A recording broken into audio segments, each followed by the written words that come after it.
Hoje temos uma responsabilidade especial nas mãos. O tema que vamos explorar é o Espírito Santo, o Regenerador. Pensem comigo. Quantos adultos chegam às nossas salas de aula carregando o peso das tentativas fracassadas de mudança? Quantos buscam na religião um remendo para a alma, quando o que precisam é de um novo nascimento? Nossa tarefa não é apenas transmitir informações teológicas, é equipar vidas para que elas possam apontar o caminho da verdadeira transformação.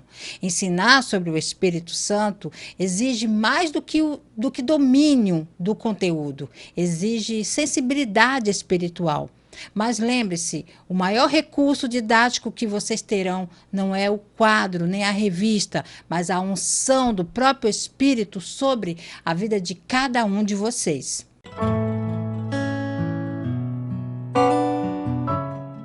Paz do Senhor, povo lindo de Deus, para você que é novo por aqui, eu sou a diaconisa Tânia Anjo, sou professora, superintendente de escola bíblica dominical. Estamos estudando a revista da editora CPAD das lições bíblicas do primeiro trimestre de 2026, que tem o tema A Santíssima Trindade, o Deus único revelado em três pessoas eternas. A nossa lição de hoje é a lição 9. Espírito Santo, o Regenerador. O texto áureo diz assim: Jesus respondeu e disse-lhe: na verdade te digo que aquele que não nascer de novo não pode ver o reino de Deus. João capítulo 3, versículo 3. A verdade prática nos diz assim: a regeneração é a transformação operada pelo Espírito Santo, pela qual o pecador se torna uma nova criatura. A leitura bíblica em classe se encontra em João capítulo 3, do versículo 1 ao 8. Objetivos da lição: explicar que a regeneração é uma obra trinitária planejada pelo Pai, realizada pelo Filho e aplicada pelo Espírito Santo. Mostrar que a regeneração é uma transformação espiritual interior e indispensável à salvação e apontar os sinais práticos do novo nascimento, justificação, santificação e o fruto do Espírito. A palavra-chave é regeneração. Não esqueça de curtir, comentar, compartilhar pelo menos com uma pessoa que você estará ajudando esse canal a levar o ensino da palavra de Deus. E agora também aqui diariamente vocês encontrarão um devocional para você, professor, e todo sábado uma dica para você, professor, também, ok? Somente para acrescentar mais e retribuir o carinho de vocês, ok? Então, vamos lá. Tópico 1, regeneração, uma obra trinitária. Subtópico 1, a doutrina bíblica da regeneração. A expressão nascer de novo é tradução do verbo grego geneter, ser gerado ou nascer, e do advérbio anoten, do alto, de cima, de novo. No diálogo com Nicodemos, Jesus explica que o nascer de novo não é físico, mas espiritual, uma segunda origem não humana, um renascimento a partir do alto, isto é, de Deus. Por isso, certas versões bíblicas traduzem como nascer do alto. Nesse sentido, Paulo ensina que somos salvos pela lavagem da regeneração e da renovação do Espírito Santo. Aqui, regeneração significa novo nascimento e está intimamente ligado à conversão. Trata-se da renovação interior realizada pelo Espírito, ocasião em que a pessoa se torna uma nova criatura. Para ensinarmos com clareza, precisamos dominar o texto, mas sem transformar a aula em um seminário de grego. O nosso ponto de partida é o diálogo de Jesus com Nicodemos em João 3,3. Quando Jesus diz, é necessário nascer de novo, ele usa duas palavras que carregam um mistério maravilhoso. Aqui está a chave da lição. Anotem, tem um duplo sentido. Pode significar de novo, no sentido de repetição, mas também significa do alto ou de cima. Nicodemos, sendo o mestre em Israel, entendeu apenas o sentido horizontal, físico. Como pode um homem velho entrar segunda vez no ventre materno, mas Jesus estava falando de uma origem vertical. O novo nascimento não é uma reforma no comportamento, é uma nova origem. É a vida que desce do alto, de Deus para dentro do homem. Se vocês tiverem um quadro, faça uma distinção visual na lousa ou na fala. O nascimento natural nos dá vida biológica. O nascimento, anotem, nos dá vida divina. Algumas versões da Bíblia traduzem como nascer do alto, justamente para preservar essa riqueza. Ao ensinar, enfatizem que a regeneração não é o homem tentando subir até Deus, mas é Deus descendo para gerar vida nova no homem. Avançando para as epístolas, tragam o ensino do apóstolo Paulo em Tito 3,5. Ele diz que Deus nos salvou pela lavagem da regeneração. Aqui a palavra original é paligenésia. Palim significa de novo e genese significa origem ou nascimento. É a mesma raiz de Gênesis. Explique que paligenésia era usado no mundo antigo para falar da renovação do mundo ou do recomeço da história. Paulo aplica isso ao indivíduo. A regeneração é o gênesis pessoal de cada crente. Não é um remendo na velha natureza, é o início de uma nova criação. E como isso se conecta com a prática?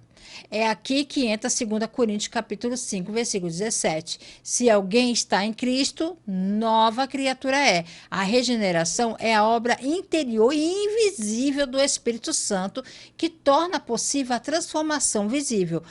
Uma aplicação prática em sala de aula é você, professor, ao levar isso para seus alunos, use a ilustração da identidade. Muitos irmãos lutam com sentimentos de fracasso, acham que precisam consertar sua vida para agradar a Deus. A doutrina da regeneração traz libertação, não é reforma, é nascimento. Ninguém conserta um morto, Deus ressuscita. Ensine que o evangelho não é autoajuda, é vida nova. A origem importa. Se nascemos do alto, nossa cidadania é celestial. Isso muda como lidamos com crises terrenas. O papel do Espírito deixe claro que essa mudança não é fruto de força de vontade, mas de renovação do Espírito Santo. A regeneração é um milagre instantâneo que inicia um processo contínuo. E Deus disse: o que era já passou e tudo se fez novo. Muitos irmãos chegam à igreja carregando a ideia de que Deus foi pego de surpresa pelo pecado de Adão, como se a salvação fosse um plano B. Nosso primeiro objetivo aqui é corrigir essa visão. Ao ensinar isso em sala de aula, vocês precisam deixar claro que antes mesmo da fundação do mundo, o Pai já havia planejado a regeneração do homem. Utilize Efésios 1, 4 e 5 como base. Explique que a palavra eleição não deve ser usada para gerar medo ou exclusão, mas para mostrar a iniciativa do amor divino. A regeneração começa no coração do Pai. Ele não apenas autorizou, ele desenhou. Imagine um arquiteto que projeta uma casa antes de colocar o primeiro tijolo. O Pai é esse arquiteto da nova criação, pois o plano de nos fazer filhos por adoção já existia na mente eterna de Deus. Como trazer isso na prática? Sugiro uma dinâmica simples. Peça aos alunos que pensem em algo muito valioso que eles planejaram dar a alguém especial, como um presente de nascimento para um neto, preparado meses antes da chegada do bebê. Explique que a salvação é assim, um presente planejado pelo Pai.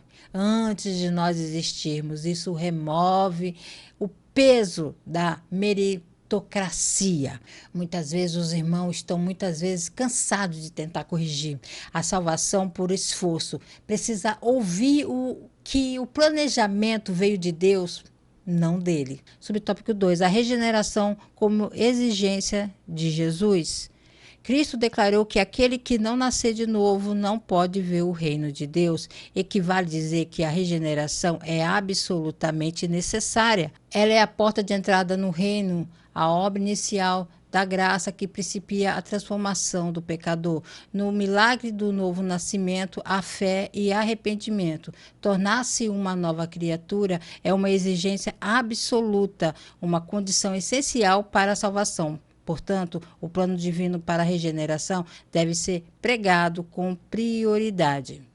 Este é um ponto de extrema sensibilidade, tá? Vivemos em um tempo que valoriza a inclusão e o acolhimento. E isso é bíblico, porém, precisamos ensinar com amor e clareza que Jesus estabeleceu um requisito inegociável para a entrada no reino, o novo nascimento. Em João 3,3, Cristo declara a Nicodemos: aquele que não nascer de novo não pode ver o reino de Deus. Notem a força dessa afirmação.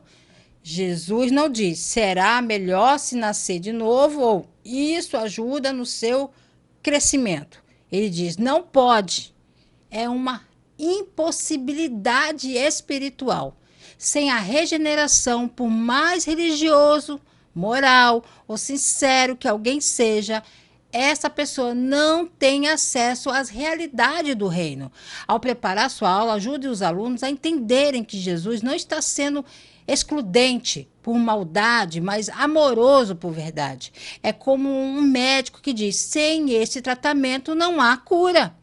A regeneração é o tratamento divino para a condição mortal do pecado.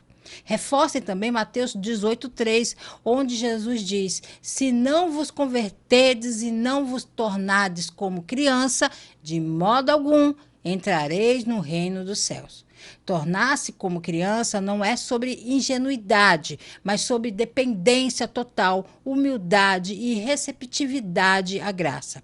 A regeneração nos coloca nessa posição de quem recebe a vida, não de quem conquista. Agora, conecte isso com 1 Coríntios 6, do 9 ao 11. Paulo lista comportamentos que excluem do reino, mas então declara, e é o que alguns têm sido. Ou seja, havia pessoas naquela igreja que viviam práticas incompatíveis com o reino, mas foram transformadas. Como?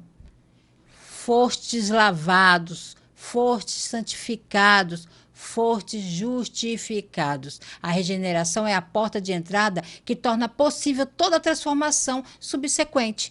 Muitos podem estar confiando em sua religiosidade, em suas boas obras ou em sua tradição familiar.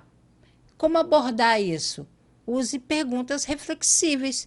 Em que você tem colocado sua confiança para a eternidade? Em sua moralidade? Em sua frequência à igreja ou no novo nascimento que só Cristo pode dar? Então, você vai ilustrar uma porta.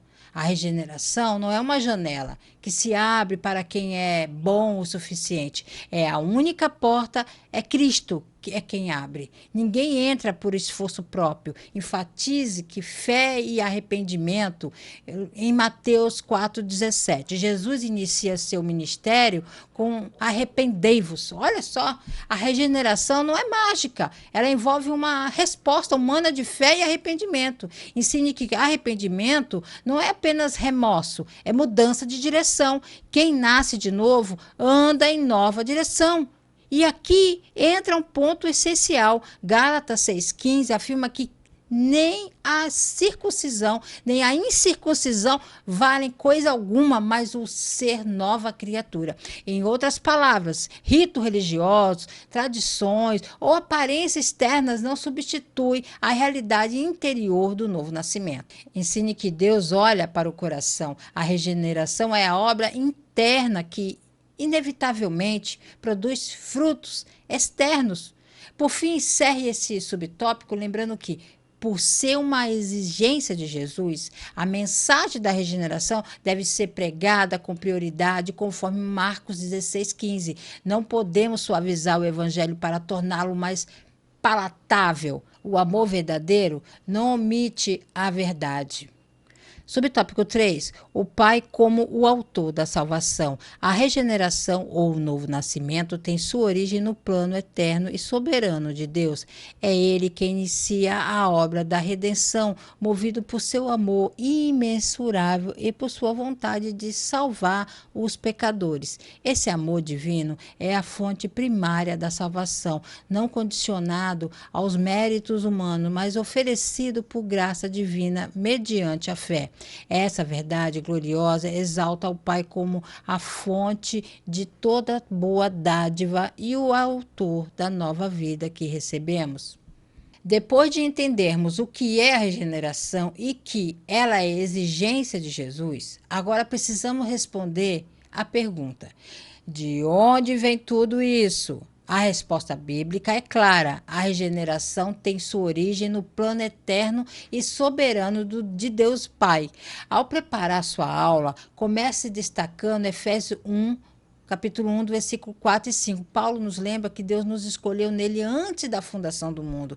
Isso não é um conceito abstrato para debatedores, é um consolo para corações cansados. Ensine aos seus alunos que antes de você respirar pela primeira vez, o Pai já havia planejado sua adoção. A regeneração não é uma reação divina ao nosso arrependimento, é a causa divina que torna o arrependimento possível. Conecte isso ao João 3,16. Deus amou o mundo de tal maneira. Deus amou o mundo de tal maneira. Quem ama? O Pai. Quem toma a iniciativa? O Pai. A regeneração flui do coração amoroso de Deus, não da nossa busca por Ele. Isso é fundamental para desfazer a ideia de que eu encontrei a Deus, como se fôssemos caçadores espirituais. A verdade bíblica é que fomos encontrados por Ele. Agora tragam João 1,13, que diz que os que creem não nasceram do sangue, nem da vontade da carne, nem da vontade do homem, mas de Deus. Essa tríade negativa é poderosa. A regeneração não vem da herança familiar, do sangue, não vem do esforço pessoal, vontade da carne, nem de decisão humana autônoma, vontade do homem. Ela vem exclusivamente de Deus. Isso liberta o adulto que se sente pressionado por ter que decidir com força de vontade. Ensine que a fé é resposta, não origem. Nós cremos porque Ele primeiro nos gerou. E aqui entra a graça, conforme Efésios capítulo 2, versículo 8 e 9. Pela graça sois salvos mediante a fé, não de obras. A regeneração é presente, não salário. É dom, não conquista. Ao ensinar, use ilustrações do cotidiano. Um presente de aniversário não é merecido, é recebido. Se você tentar pagar, deixa de ser presente. Assim é a nova vida oferecida por graça recebida pela fé. O Pai planejou a regeneração em amor eterno. O Filho realizou a regeneração na cruz, conquistando-a para nós. O Espírito Santo aplica a regeneração ao coração do crente, tornando-a realidade interior. Essa visão trinitária protege a igreja de reducionismo. Não pregamos um espírito isolado, nem um Jesus sem o Pai, nem um Pai distante. Pregamos o Deus uno e trino, que em perfeita comunhão nos faz nova criatura. Subtópico 4. O Espírito como agente da regeneração. A regeneração é um ato de misericórdia divina. É o Pai quem a decreta, o Filho que a torna possível por sua morte e ressurreição, e o Espírito que a realiza no coração do pecador. Jesus explicou essa ação do Espírito ao dizer: o que é nascido da carne é carne, e o que é nascido do Espírito é Espírito. Isso indica que onde o Espírito opera, ocorre transformação espiritual. Essa mudança se torna visível por meio do fruto do Espírito na vida do regenerado. Se o Pai planejou e o Filho conquistou a salvação, como ela chega até mim? A resposta é: pelo Espírito Santo, o agente da regeneração. Ao preparar sua aula, professores, comecem destacando Tito 3,5. Ele nos salvou pela lavagem da regeneração e da renovação do Espírito Santo. Notem que a regeneração é descrita como um ato de misericórdia divina. Não é recompensa, é presente. E quem entrega esse presente no coração do pecador? O Espírito Santo. Façam uma síntese trinitária prática para os alunos. O Pai decreta a salvação na eternidade. O Filho conquista a salvação na cruz. O Espírito aplica a salvação no coração. Sem o Espírito, a obra do Filho permaneceria distante. E o decreto do Pai inacessível. É o Espírito quem personaliza a redenção para cada um de nós. Agora, tragam João 3,6, onde Jesus declara: o que é nascido da carne é carne, e o que é nascido do Espírito é Espírito. Essa é uma das declarações mais importantes sobre a natureza humana. Jesus está dizendo que há dois reinos de origem: o reino da carne, a nossa natureza caída, e o reino do Espírito, a nova vida que vem de Deus. Explica a seus alunos que carne aqui não é apenas o corpo físico, mas toda a nossa humanidade sem Deus. Por mais que tentemos nos melhorar por esforço próprio, a carne só pode produzir carne. A regeneração, portanto, não é autoajuda, é intervenção divina. É o Espírito soprando vida onde só havia morte espiritual. Então, professor, como levar essa verdade aos alunos de forma transformadora? Ilustre com o vento. Em João 3,8, Jesus compara o Espírito ao vento. O vento assopra onde quer. Assim é todo aquele que é nascido do Espírito. Ninguém controla o vento, mas todos veem seus efeitos. Da mesma forma, não vemos o Espírito, mas vemos a transformação que ele opera. Pergunte a eles: que efeitos do vento você tem observado em sua vida? Enfatize a ação do Espírito em João 16,8. Jesus diz que o Espírito convence do pecado, da justiça e do juízo. Antes de regenerar, o Espírito desperta. Ensine que aquele incômodo santo, aquela convicção de que algo precisa mudar, já é o Espírito agindo. Isso encoraja quem está buscando a Deus. Conecte com o fruto do Espírito. A regeneração é instantânea, mas seus frutos são progressivos. O quê? Amor, alegria, paz, paciência. Não são metas a serem alcançadas por esforço, mas evidência de que o Espírito habita em nós. Ao ensinar, ajude os alunos a identificarem qual fruto está mais amadurecido aí em suas vidas e em qual área precisa cooperar mais com o Espírito. Evite apresentar o Espírito Santo como uma força impessoal. Ele é pessoa divina que sente, que age, que relaciona. O Espírito vem ao seu encontro, ele transforma seu coração, ele produz fruto em você. Muitos irmãos podem estar frustrados porque não vem mudanças rápidas em suas vidas. Ensine que a regeneração é o início de um processo. O Espírito não apenas nos faz nascer de novo, ele nos santifica dia após dia. A transformação é real, mas pode ser gradual. A sinopse do tópico primeiro diz assim: a regeneração é uma obra trinitária decretada pelo Pai, realizada pelo Filho e aplicada pelo Espírito Santo. Tópico 2. A natureza espiritual da regeneração. Subtópico 1. Uma transformação interior. Nicodemos revelou incompreensão espiritual ao questionar Jesus. Como pode um homem nascer sendo velho? A pergunta reflete sua visão limitada ao plano natural. O principal entre os judeus interpretou o nascer de novo como se fosse algo físico, da carne. Esse fato evidencia que a mente religiosa espiritualmente morta e presa à lógica humana é incapaz de compreender que a justiça de Deus não advém das obras. Ele estava apegado à ideia de mérito para entrar no reino de Deus. Mas Jesus exigiu algo totalmente novo, uma transformação interior operada pelo Espírito, não um mero aperfeiçoamento de conduta ou aprimoramento moral, mas um novo nascimento operado de dentro para fora como obra do Espírito Santo.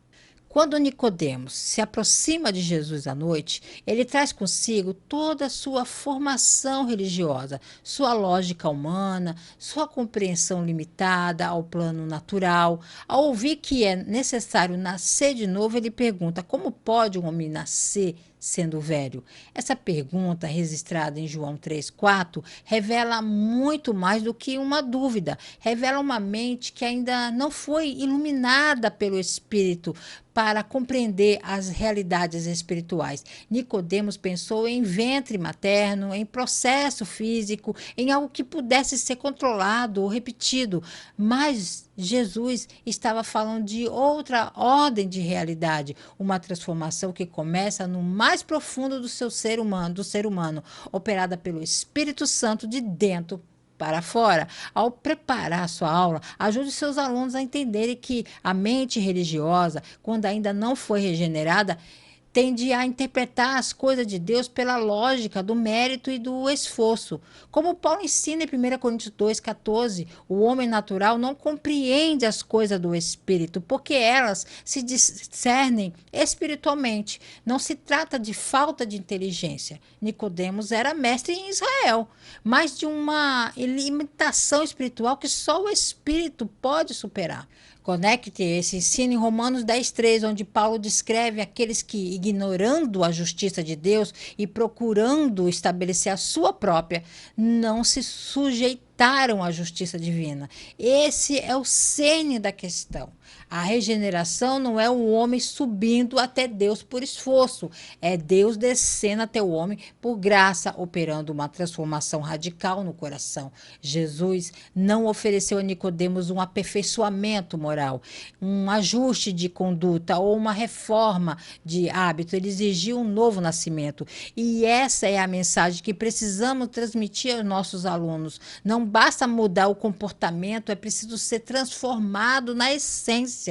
Use a ilustração de uma árvore, por exemplo.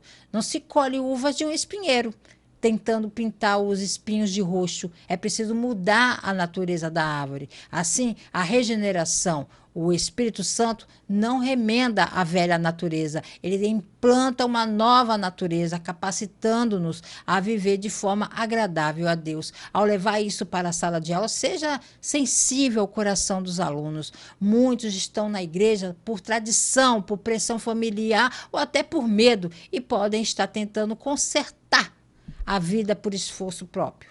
Faça perguntas que ajudem na reflexão. Você está tentando mudar por fora ou tem permitido que Deus transforme você por dentro? Isso não deve ser dito com um tom de condenação, mas com ternura pastoral, como quem caminha junto. Lembre também que a transformação interior é um processo. A regeneração é instantânea, mas a santificação é progressiva, como uma semente que germina debaixo da terra antes de brotar. O Espírito Santo trabalha primeiro no invisível do coração, antes de produzir frutos visíveis. Incentive seus alunos a começarem o dia com uma oração simples. Espírito Santo, transforma-me por dentro. Essa atitude muda o foco do eu tenho que mudar, mas Deus quer me mudar. E isso traz libertação de pressão do desempenho. Evite, ao ensinar, cair em generalizações que soem acusatórias. Em vez de dizer você está errado, diga muitos de nós, como Nicodemos, já pensamos assim. Isso gera identificação e abre o coração para a verdade. E se algum aluno estiver desanimado porque ainda vê falhas em sua vida, lembre-o de que a própria luta interior já é evidência de que o Espírito está operando. Quem está morto não sente peso pelo pecado, mas quem foi regenerado, sim. Subtópico 2, uma obra soberana do Espírito. Jesus ensina a Nicodemos que para entrar no reino de Deus é necessário nascer da água e do Espírito. Isso significa uma transformação espiritual completa, ser purificado dos pecados e receber renovação interior pelo poder do Espírito. Essa mudança não pode ser produzida pela carne, mas somente pelo Espírito. Cristo assegura que o vento assopra onde quer. Assim como o vento é livre, o Espírito opera no modo soberano na salvação, sem ser controlado por nenhum esquema humano. É somente por essa ação divina que o pecador nasce espiritualmente e passa a ter uma nova vida. Assim, um cristão regenerado é aquele que teve o coração transformado e passou a viver segundo essa nova natureza espiritual. Quando Jesus diz a Nicodemos, é necessário nascer da água e do Espírito, em João 3,5, ele está revelando que a entrada no reino de Deus depende de uma transformação espiritual completa, que envolve tanto a purificação dos pecados quanto a renovação interior pelo poder do Espírito. Não se trata de um ajuste superficial, mas de uma obra profunda que só o Espírito pode realizar. Ao preparar sua aula, ajude seus alunos a entenderem que essa mudança não pode ser produzida pela carne, por mais esforço, disciplina e boa intenção que tenhamos. Como Paulo ensina em Efésios 3,16, é o Espírito quem nos fortalece no homem interior. E em Efésios 5,26, que Cristo nos santifica com a lavagem da água pela palavra. A regeneração, portanto, é obra divina, não conquista humana. Jesus ilustra essa verdade ao dizer que o vento assopra onde quer. Assim como não controlamos o vento, não controlamos a ação do Espírito. Ele é soberano, livre e opera conforme a vontade de Deus, não conforme nossos esquemas, nossos tempos ou nossas expectativas. Isso nos liberta de ansiedade de ter que produzir resultados espirituais e nos conduzir à dependência humilde daquele que realmente transforma. 1 Coríntios 2, 11 e 12, onde Paulo afirma que ninguém conhece as coisas de Deus senão o Espírito de Deus e que nós recebemos o Espírito que vem de Deus, para que possamos compreender o que nos foi dado gratuitamente. Em outras palavras, a regeneração não é apenas uma mudança de comportamento, é uma nova capacidade de conhecer a Deus, de amar a Deus, de viver para Deus, e tudo isso é dom do Espírito. É somente por essa ação divina que o pecador nasce espiritualmente e passa a ter uma nova vida, como declara 2 Coríntios 5,17. Se alguém está em Cristo, nova criatura é. Essa nova vida não é uma versão melhorada do velho eu, é uma nova criação, com novos desejos, novas motivações, nova direção. E aqui entra Ezequiel 36, 26, 27. Uma profecia que se cumpre na regeneração. Tirarei de vós o coração de pedra e vos darei um coração de carne, porei dentro de vós o meu espírito. Um cristão regenerado é alguém cujo coração foi transformado e que, por isso, passa a viver segundo essa nova natureza espiritual, não por obrigação, mas por inclinação, não por medo, mas por amor, não por esforço próprio, mas por cooperação com o Espírito que habita em nós. Ao levar isso para a sua sala de aula, seja uma pessoa encorajadora. Muitos irmãos podem estar lutando com a sensação de que não estão mudando o suficiente. Lembre a eles de que a soberania do Espírito é motivo de esperança. Se a regeneração dependesse de nós, estaríamos perdidos. Mas como depende dele, podemos descansar na fidelidade de Deus. Subtópico 3, uma nova vida e nova conduta. Cristo deixou bem claro que o que é nascido da carne é carne, o que é nascido do Espírito é Espírito. Essa distinção mostra que nada da carne pode produzir vida espiritual. A carne gera concupiscência e aprisiona. Somente o Espírito gera nova vida com fruto espiritual. O que é nascido da carne permanece dominado pela natureza pecaminosa, mas ao nascer do Espírito, o crente passa a viver sob uma nova condição espiritual, tornando-se um novo homem com uma nova mentalidade e vos renoveis no espírito do vosso sentido.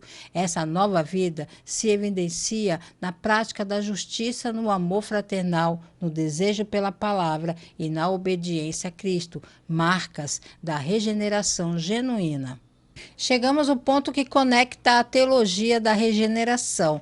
com a prática diária da fé. Uma nova vida e uma nova conduta. Jesus foi direto ao afirmar: o que é nascido da carne é carne, e o que é nascido do espírito é espírito. Essa declaração não é apenas uma distinção teológica, é um princípio vital que define duas esferas de existência. Ao preparar sua aula, ajude seus alunos a entenderem que nada do que vem da carne, por mais disciplinado, religioso ou moral que pareça, pode produzir vida espiritual. A carne, em sua essência, gera concupiscência, egoísmo e aprisionamento, como Paulo descreve em Gálatas 5:19-21. Mas o Espírito, quando opera no coração regenerado, produz algo completamente diferente, o fruto.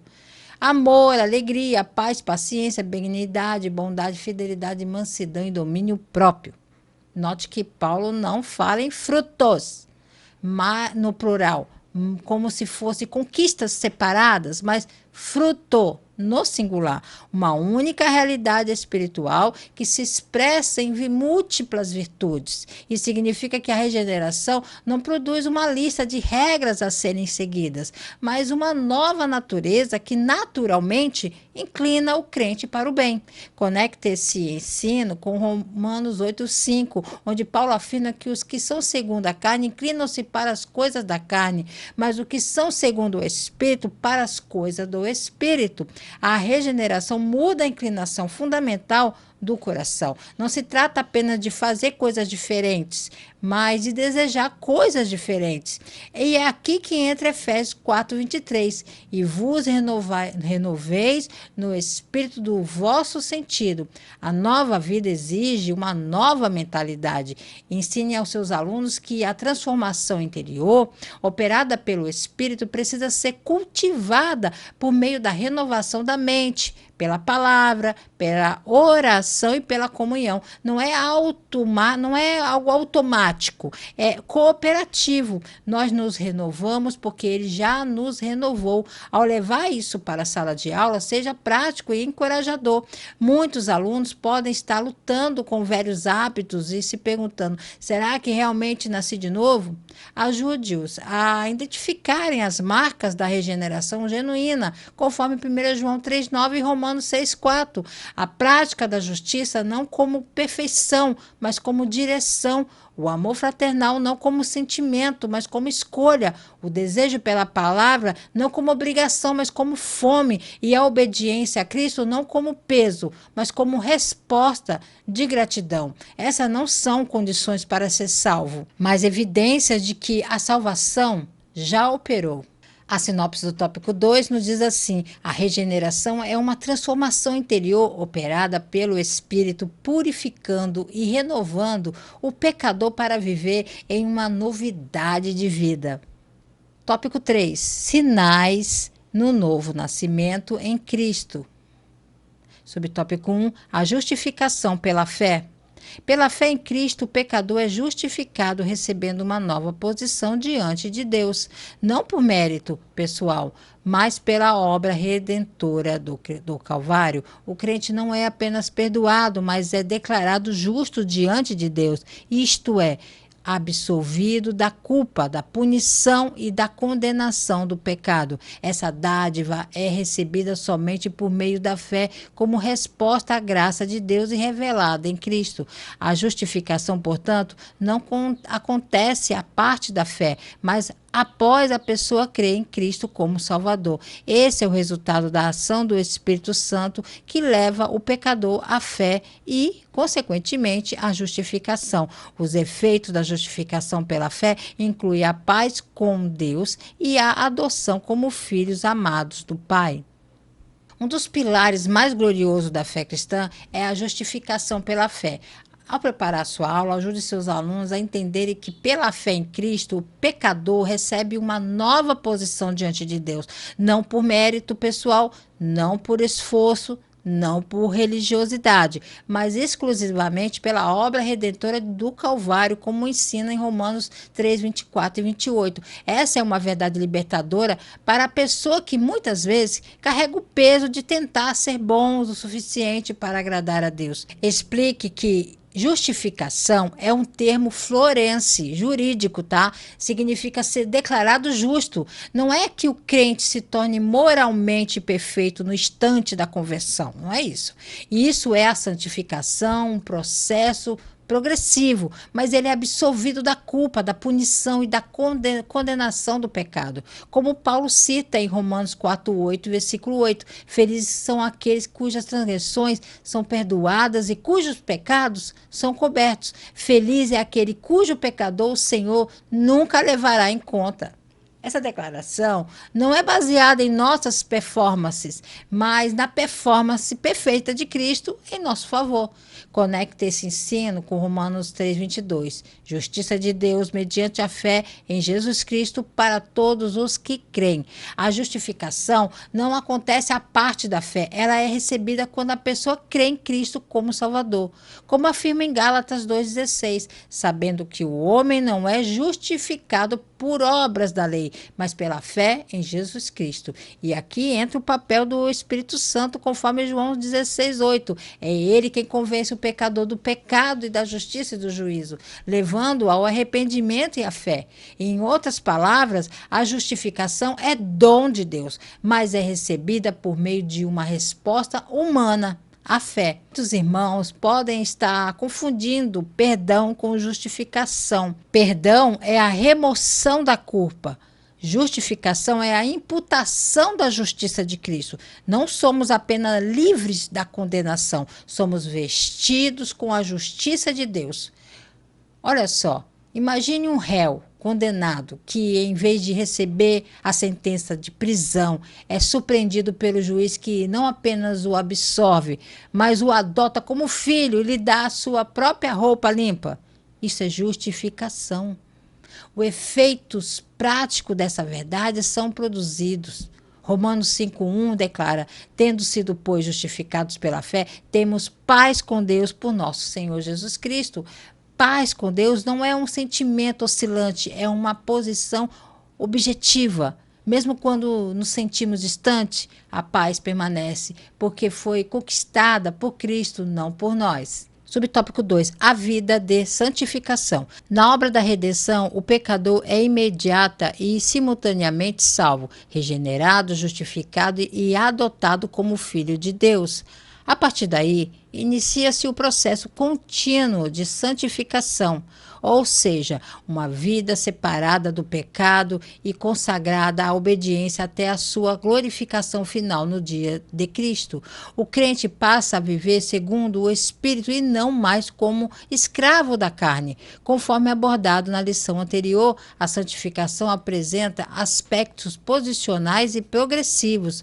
À medida que o crente avança em maturidade espiritual e se torna mais semelhante a Cristo, essa nova vida recebida na regeneração se manifesta pela renúncia ao pecado e pela prática contínua da justiça e santidade. O segundo sinal prático do novo nascimento é a santificação. Este é um ponto que traz clareza e esperança para o crente que deseja viver de forma agradável a Deus. Então, ao preparar sua aula, ajude seus alunos a entenderem que na obra da redenção, o pecador é imediata e simultaneamente salvo, regenerado, justificado e adotado como filho de Deus, conforme ensina Atos 13:39, João 5:24 e Romanos 8:15. Você pode ler isso em classe. Isto é instantâneo, é a obra consumada do momento da fé. Porém, a partir desse novo nascimento, inicia-se um processo contínuo diário que a Bíblia chama de santificação.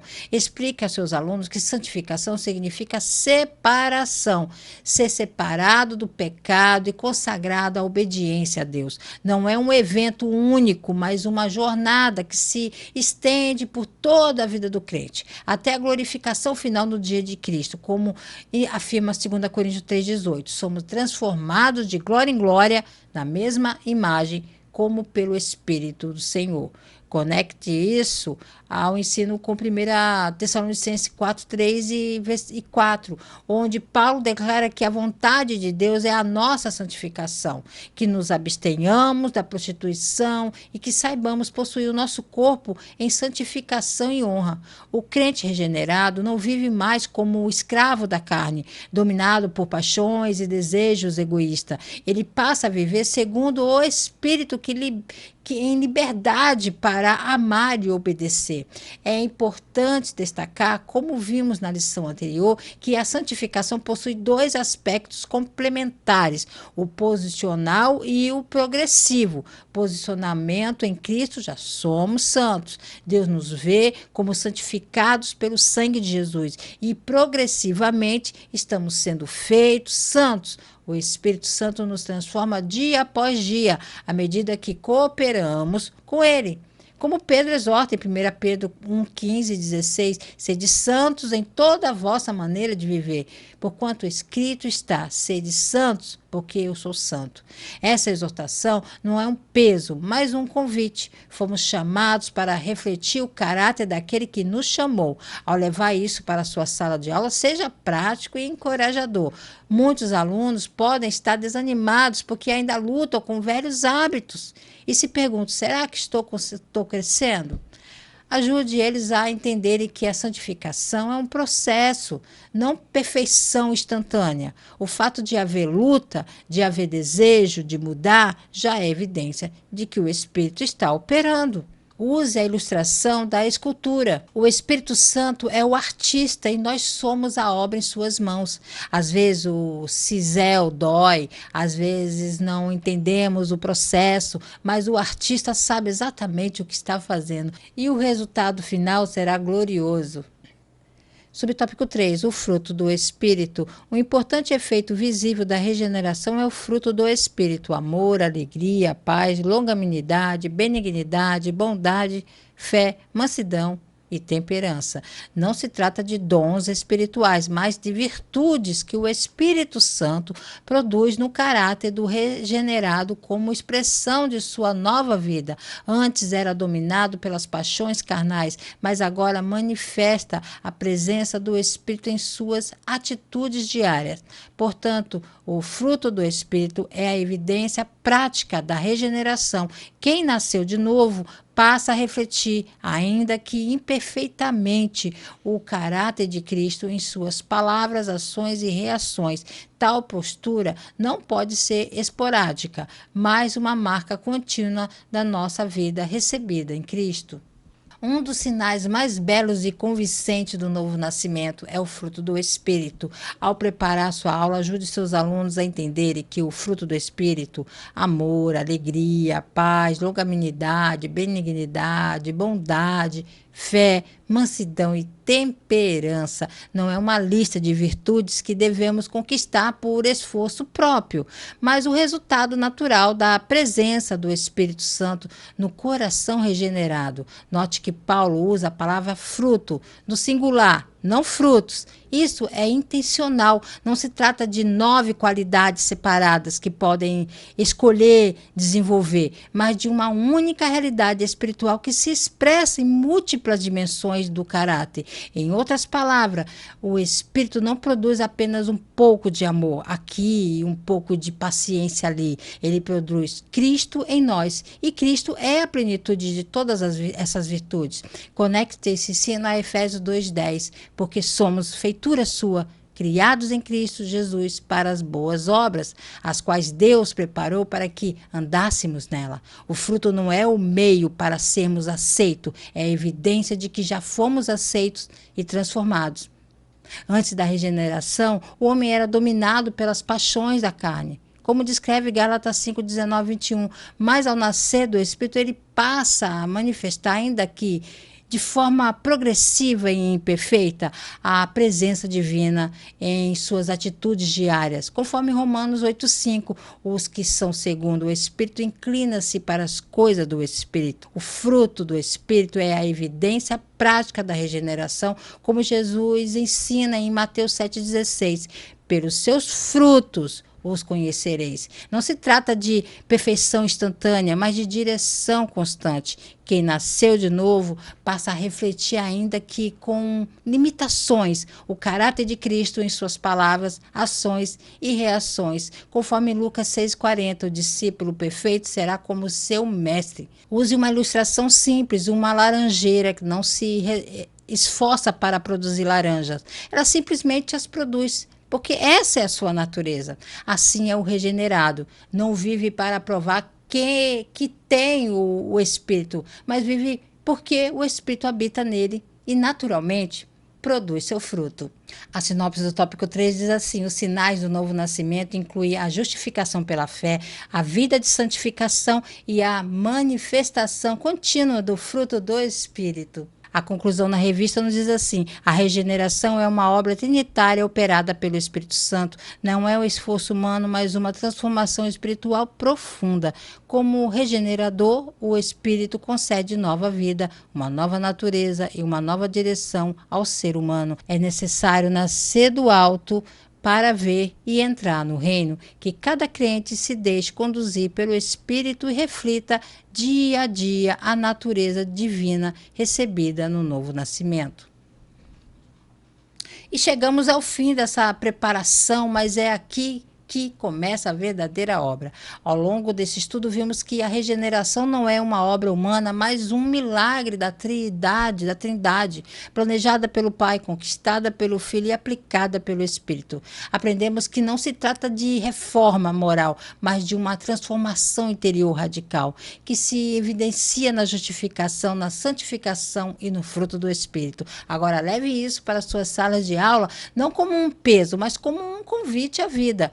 Lembre-se de que vocês são instrumentos nas mãos do regenerador. Quando ensinarem, não confiem apenas na eloquência das palavras, mas no poder do Espírito que convence e transforma. Orem por seus alunos antes da aula, durante a aula e depois da aula. Que cada professor saia daqui renovado, consciente de que o mesmo Espírito que regenera o pecador é o que capacita o mestre. Que nossas aulas não sejam apenas transmissoras de conhecimento, mas canais de vida nova. Vamos encerrar com gratidão, certos de que aquele que começou a boa obra em nós e em nossos alunos há de completá-la até o dia de Cristo. Que Deus os abençoe ricamente e bom ensino a todos. A paz do Senhor.